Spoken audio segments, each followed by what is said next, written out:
An Introduction to the Book of Colossians.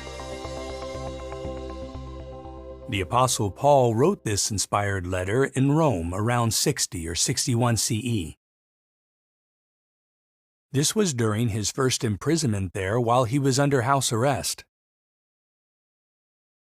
Paul's letter to the Colossians indicates that he had not visited Colossae. Evidently, the congregation there was the fruitage of the work of Epaphras. Still, Paul knew several members of the congregation, including Apphia, Archippus, and Philemon, to whom he also wrote an inspired letter. Sometime after the congregation was founded, false teachers tried to mislead the Colossian Christians with deceptive philosophies. Epaphras traveled many hundreds of miles from Colossae to Rome to give a report on the congregation to Paul. The letter to the Colossians has 4 chapters. In chapter 1, Paul expresses his desire that the Colossians continue to grow in accurate knowledge of God.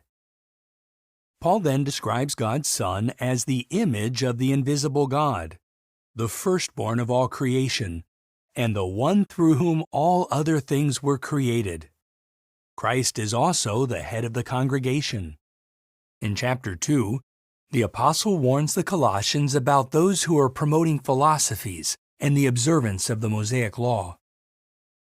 Paul stresses that the Mosaic Law has been erased and taken out of the way.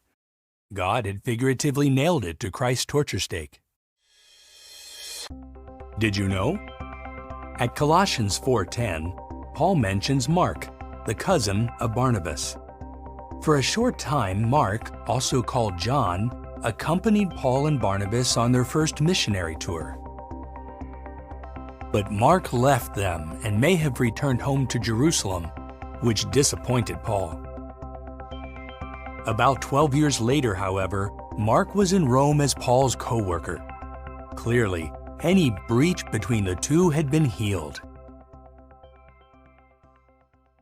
In chapter 3, Paul encourages the congregation to go on seeking the things above, where the Christ is seated at the right hand of God.